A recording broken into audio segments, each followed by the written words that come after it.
property. Okay, Yeah. okay, wait a minute. Before you just dive in, tell us exactly what you're going to be telling.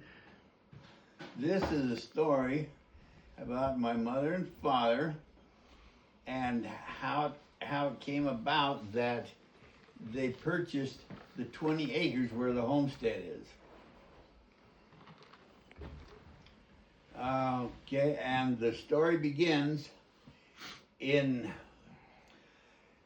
after the birth of number 4 child. His name was Lauren. Am I sounding too loud? Nope. You want to move Perfect. closer? No, you're perfect. Okay. At the time, they were camped in an old barn up the road about a half mile, just over the canal. They had made a house out of this barn because the barn belonged to mother's first cousin, and they had been with children number 1, 2, and 3. They had been up on the dry farm and other places farming. Well, father got a job at the Midland Elevators, which is the railroad tracks just up over the hill, and they moved into into that area because it was close to work and it was cheap, and she had a garden there. So mother and father were aware of a guy, a neighbor by the name of Jim Muir, Muir. And he lived on a 20-acre piece down at the corner of 9,000 South, 600 West, on the northeast corner, on the southeast corner, excuse me. And a stranger come walking through the area, and he saw mother tending the babies or doing whatever she does, probably doing garden, and says, "Hey, Mrs.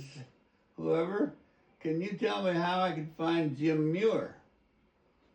And she said, "Well, yeah, he lives right down there on the corner. Yeah, but he's not home." And she says, "Can you tell me where he is and when he'll be back?" And she says, "Well, I heard him announcing to his neighbors that he was going to Hell's Hole, and you'd play hell finding him."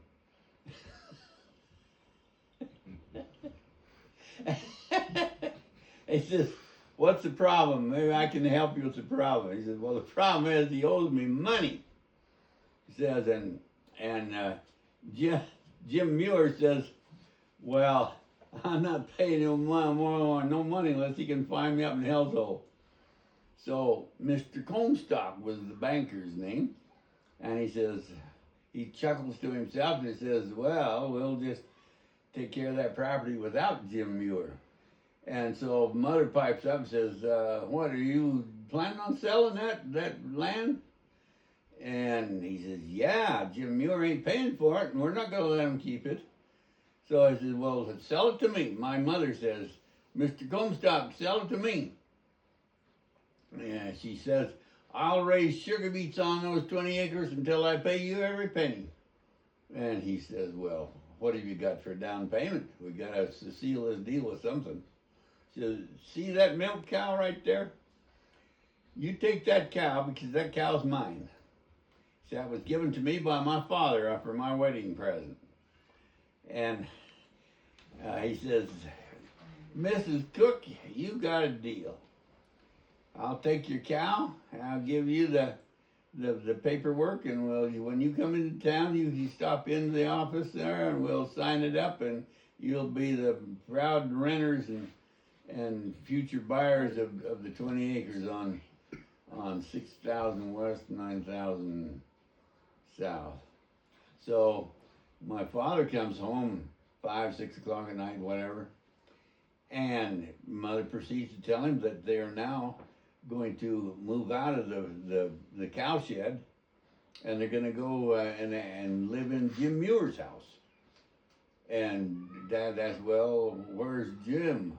Well, he's still up in Hillsville. Well, what's he gonna say when he comes back? Well, he's got nothing to say about it because it's our house because we bought it from Comstock from the bank. He said, oh, well, Smarty, use that word Smarty, according to mother. And who am I to doubt my mother? Says, okay, Smarty, what'd you use for money? Says, my cow. I gave him a cow. Dad says, oh no, you got rid of our cow? What are we gonna do for milk? And she says, it was my cow and my decision and it's done. And that's how we became the proud owners of the 20 acres on the corner. And at the time, Jim Muir was living in a one-room cabin, log cabin.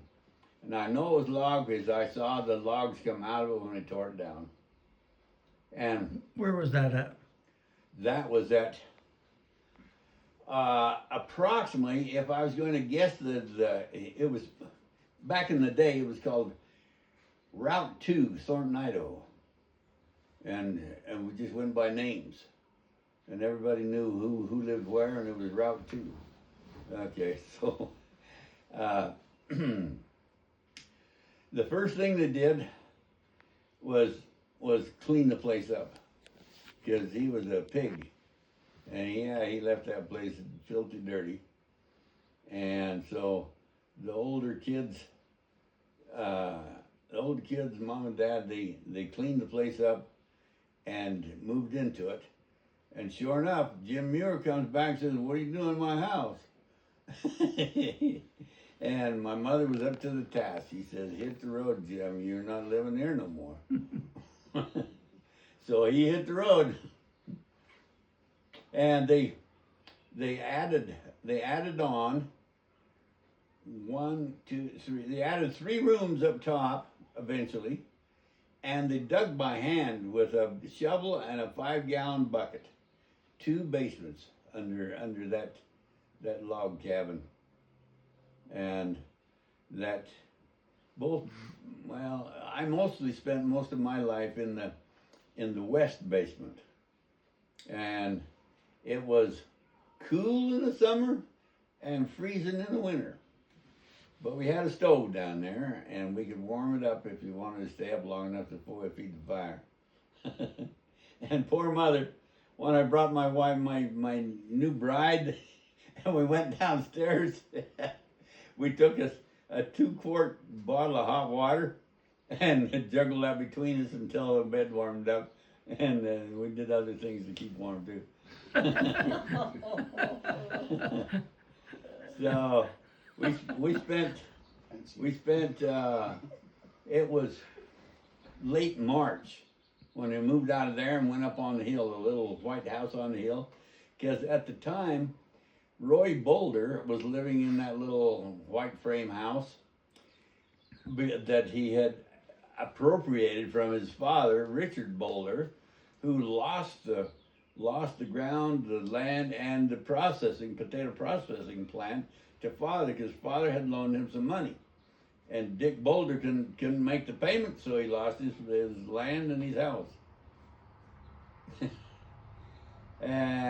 Let's see, where that pretty much, now I don't know how fast they built it, but I personally remember as a young child seeing mother and father on late nights and weekends sawing lumber and tacking wood together and building these additional rooms. And then my older brother Lauren, the one that was last born up in the cowshed, he went to the Navy, and somewhere along the way picked up the skills of an electrician, and he rewired the house. Partly. There was, when you go up in the attic though, you'd see long strips of bare wire. There's no insulation on it at all. But anyway, he helped out a bunch. Hey Dad, there were 2 stories. I'm trying to remember. Yeah. You said there was only one deal that Grandpa lost money on, and it was a property by the river by the Cheneys, Yes, that's the only one he lost. and something about the Roberts property. Oh, he made money hand over fist over there. Okay, now that's where Lauren comes in again. Lauren gets home from the Navy, and that was before he learned his skill as an electrician. So he wants to be a cowboy, and so the Jones was his name. Doc Jones had died. His widow was selling 2,000 acres with a house on it and a well. And Lawrence says, hey, here's my chance to be a cowboy. Dad, loan me some money so I can go be a cowboy. So Dad forks over $4,000. And Lawrence starts doing his cowboy thing, gets a cow dog and a cow horse, and he was renting the pasture to cows with calves. That's how it started out. He would rent to the public, and anybody that had animals that they didn't want to feed hay to during the summer, they'd send them out to the pasture and charge so much. I think it was like $150 for the summer for the cow and a calf. Anyway, so Lauren gets married to Ellen Marie Keller from Rigby. And that lasts a short while until there's some hanky-panky going on, and Lauren chases him out of there, and he doesn't want to live alone, and so Dad says, okay, I'll take care of the place. So Father takes over the payments, pays it off, and becomes the proud owner of 2,000 plus acres. And that was when I was, he got it when I was 12, and he sold it when I was like 16. And at the time that he sold it, it wasn't that he wanted to sell it, because he was making money like crazy and he was enjoying it. But the state of Idaho says, we're coercion, we're implementing eminent domain, and your land has this part of this Market Lake, and we need it for a bird refuge, because in the spring, millions of, 1,000 acres was full of ducks, and I don't know how many millions there would have been, but they come in there, and the water would stand about 8 to 10 inches deep, all over this 1,000 acres, and the birds would come in there, and it was a migratory thing, and so the state of Idaho forced the sale. He sold it for $50,000. Bought it for $4, sells it for $50, and he had it for like 4 or 5 years in between. Made money every year. So there you go. Do you know why the loss by the Cheneys was? Yes, I do. It was kind of a coveted piece of land in the ward. Why? Because it belonged to D.B. Rawls, and we called him Debbie Rawls, and he was the father of Marion Cheney's wife and Eugene Erickson's wife.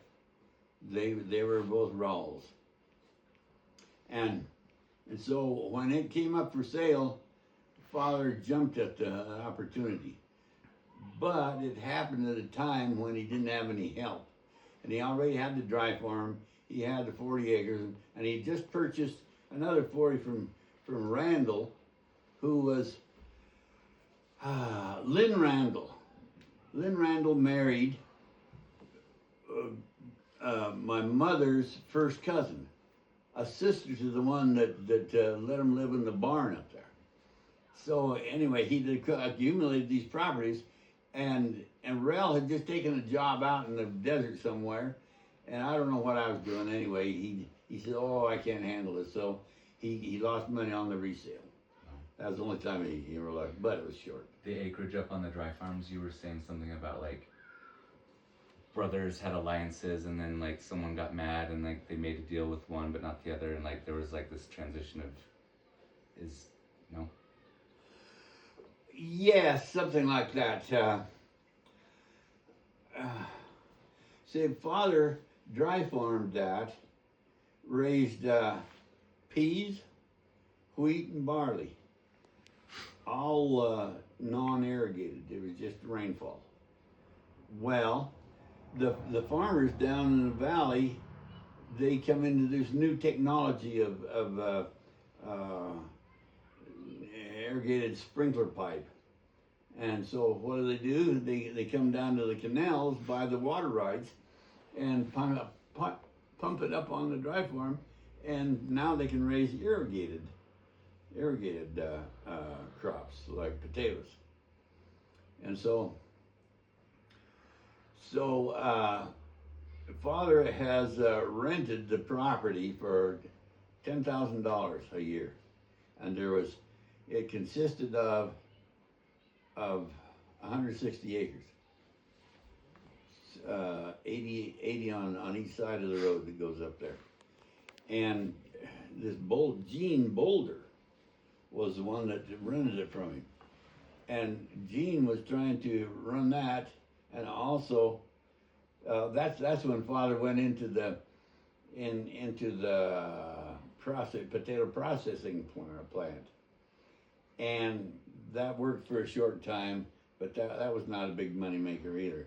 It was too labor intensive, and Dad wasn't cut out for whatever that took. So that went down the tubes. Then he got sick and died, and this is where the brothers come in.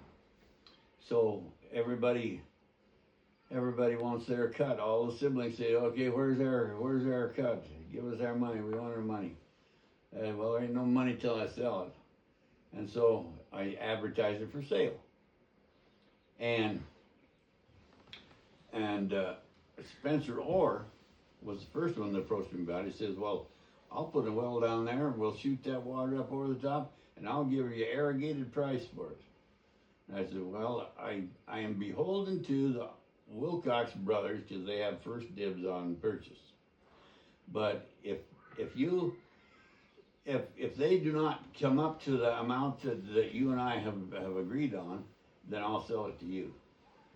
So I talked to the brothers, and one brother, he flatly says, "Well, it's not irrigated. What's going to be our money to put the water up there, or we're not paying you irrigated price." And I said, "Well, fine, no problem. I have a buyer that will." So he hangs up, and within a day, Terry Wilcox calls me back, says, "We've changed our mind, we'll buy it." And so they gave me irrigated price, because non-irrigated price was like 300 an acre. It was a pittance. And the irrigated price was like 6,000. I mean, a whole bunch of money. Yeah, there's a big difference. And so we settled on the price difference, and lo and behold, Wilcox has paid it off, and I transferred the titles and did all the paperwork. And I also sold that 40 acres from the Lynn Randall purchase to Barber. This guy, Richard Barber, he bought it. That was a $65,000 piece of property too. Okay, and so then I spent how many years doing all this paperwork and sending remittances here and there, and first, second, third, and working out all the tax work and all that. Because we never charged them any tax. Now, I don't know, because I didn't pay any taxes either. I paid, I don't know how, I can't remember how the taxes worked on that sale. But anyway, when I sent the remittance, one of my sisters says, "Oh, I can't take money." Says, I'm on state payment, and I'm beholden to them, and they're taking care of my death and all this stuff. You know, it's like when poor people die and the state takes care of you. You say, "Okay, I give you all my property. You just take care of me." Like Nyla Nyla Cook Kalmasvar did the same thing. So anyway, we worked out all the problems. They got their money, and we closed down the deal. And I have a big drawer full of papers downstairs to prove it.